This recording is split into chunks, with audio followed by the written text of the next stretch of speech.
Hey everybody, Blind Way back. I'm Aaron. I'm Calvin. I'm Shane. I'm Eric.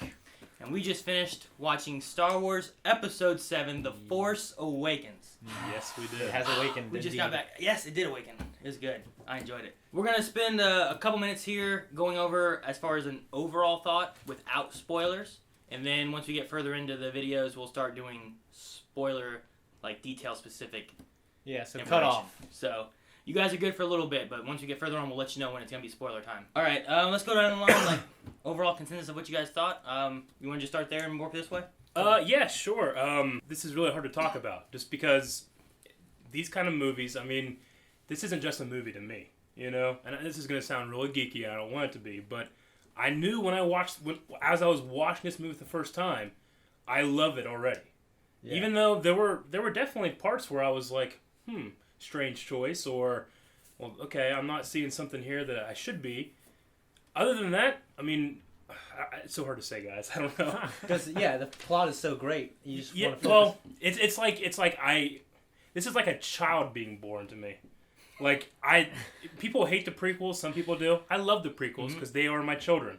I don't have a favorite. I don't like to rate them. You know, it's like having a new child show up and it's 30 years old. You know, does that make any sense? Like when I watch when I watch the prequels, like I kind of knew what was happening.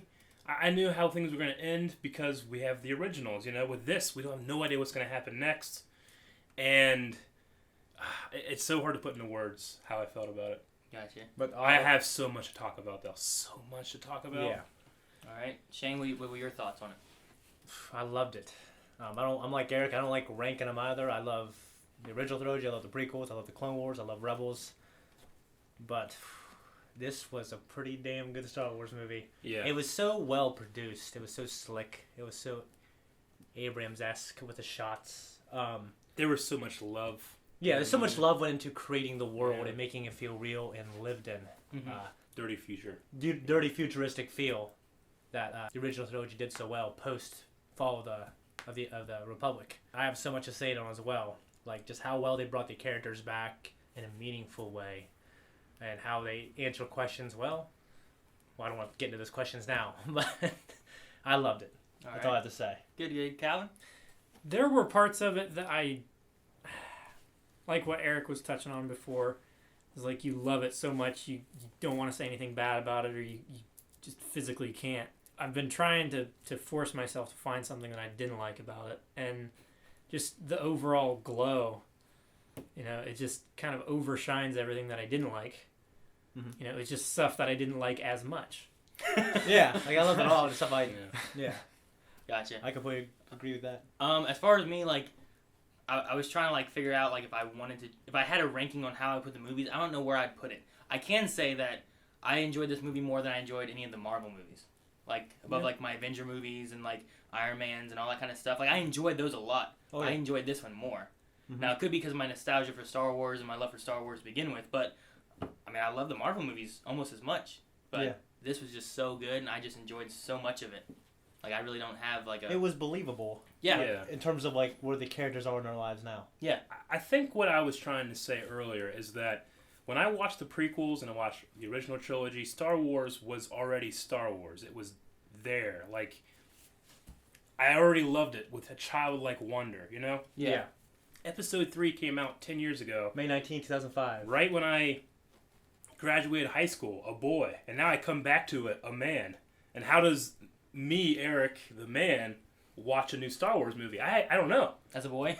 I can't do that. I know that it's, you know, when I watch a trailer, it's like as a boy. But when I watch the movie, like, I want to experience it fully. And I can't experience it the same way I did back then. I just can't. No, you're a little more accepting back then. Especially now that we do this, like, reaction channel and we discuss things so in-depth, you know? Sometimes immediately. It's hard to, like, just sit there and appreciate it like a kid would. Mm-hmm. You know, and I forced myself before the movie started, like, don't do that. Don't be an asshole. Be a kid. You know, kids generally aren't assholes. Some are. You were. You were. I was not. I was a sweet boy. And I think I found a happy medium between those two things. Like, there were some things I was just like, amazement and childlike wonder, and then some things where I'm like, well, I don't know. You marvel at the technical achievement as well. Well, yeah, of course, there's that, but then there's some things where I'm like, because this isn't coming from George Lucas, it's J.J. Abrams and Lawrence Kasdan. Lawrence Kasdan was involved in Empire Strikes Back and Jedi, but and Raiders. But when Lucas comes out with something, it's like holy text, And I want that to feel this way with this movie too. Yeah. For some reason, I don't feel it perfectly, just because I feel like I saw a couple flaws that could have been fixed. I don't know. We'll have to talk about that in our spoiler part. One thing about it also is, to me, this isn't just you equate it to the Marvel movies. Like this is not, to me, it's not just a movie coming out. Yeah. It's adding to the lore of an established 6-movie run that's been there before I was born and after I'll die. You got 6 movies. You got the Rebels. So Series, just you got adding Clone to Wars something I series. already love, that the movies transcend being movies, and they're the reason why JJ became a filmmaker, and they're the reasons why we got into film. Well, they're the reasons why we got into lightsaber fighting and stuff like that. Mhm. So like, I guess for me, it was more than just a movie. You know what I mean? Yeah. It was. I don't want to say I was predisposed to love it and accept it, because like like you said, Eric. Sometimes I feel like, well, as a responsible reactor, I need to try to be critical of things that I should be critical of.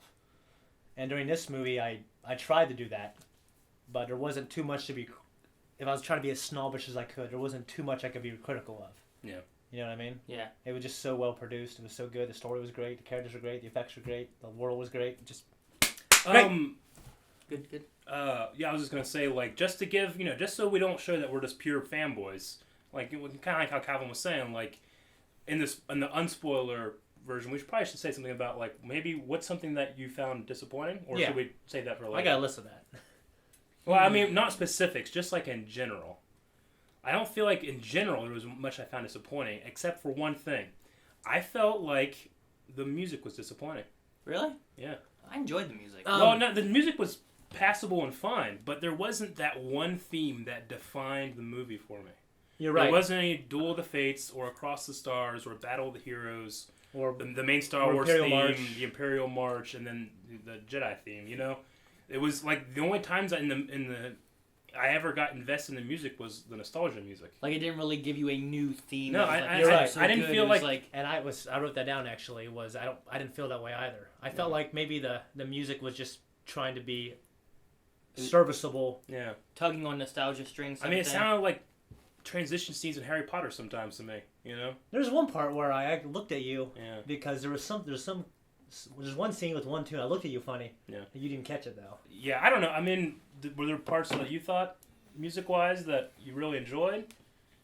Music-wise, there were a lot of times where, like, something was happening, and I felt the music just sat with it so well. Now, Yeah. I didn't feel like there was a time when, like, in episode 3 where you have, Anakin and Obi-Wan going at it, and you have, like, this awesome music, or, I'm not even Duel of saying Fates or awesome. I any of that mean, stuff, like- Across the Stars is not an awesome piece of music, like, awesome lightsaber fight music. True. But it defines that That film. film so well, and the motif of no, that it's found throughout the entire movie. Mhm. There's no one song that I'm gonna think of when I think The of strings Force it together. Awakens. Yeah.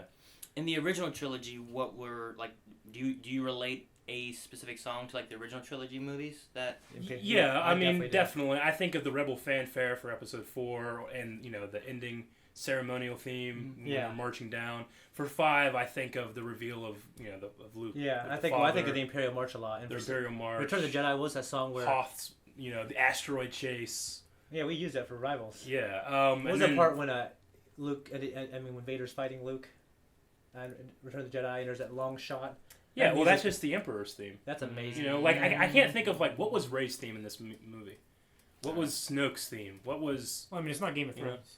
No, but that's what John Williams has always been really good about. I just didn't feel Didn't it. feel Maybe that. I just was not paying attention because I was so invested in what was happening. There were only I a don't know. few times that I actually noticed the music, and it was during generally times where it was further away from characters, Mhm. Yeah.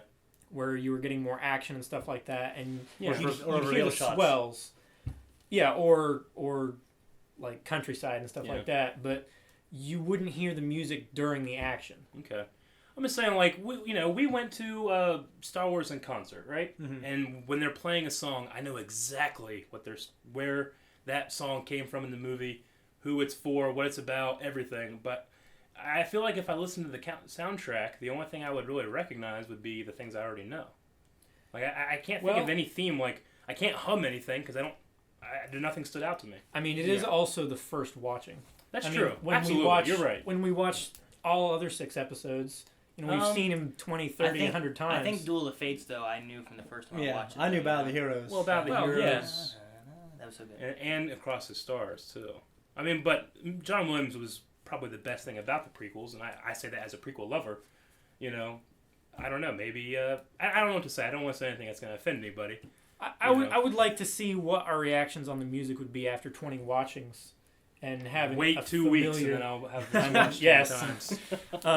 But what our reactions would be after 20 watchings and then listening to the soundtrack by itself and seeing if we could place the music like that. Right. I just wanted to say something that maybe is not necessarily glowing in our non-spoiler review. Yeah, but that would probably I'm be the itching only to thing. just talk about this movie. Yeah, we all are. Yeah. I think overall consensus here is that don't ignore this movie. Definitely go see it. Oh, right. Yeah. There's no there might be some little spots here that we maybe are picking at to have issues with, whatever. But movie of the year. It's a good movie. I enjoyed this full-heartedly. Oh, actually, one thing to say before we get into the spoiler review is that a lot of people will be asking, like, well, I haven't seen the other Star Wars movies. Do I need to see this before this? And I would say, absolutely. Yeah. Like, I felt like whenever they called it just Star Wars The Force Awakens and left out the Episode 7 title, that they were hinting at I thought that meant that, like, you don't really need to see that. It's a soft reboot. Yeah, it's going to be kind of new. And I did not feel that way at all. No, it definitely In fact, felt like it would it not carried work. off Yeah. every storyline that existed in episode This 6. movie relied upon nostalgia to be entertaining, I felt like. I don't think it relied on it being I don't know. We'll talk about that as we go. Okay. Yeah.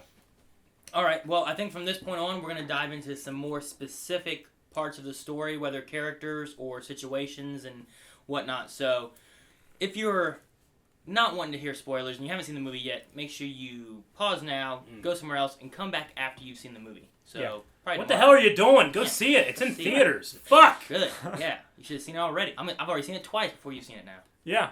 I'm Me too. legitimately mad this person hasn't seen it. Good.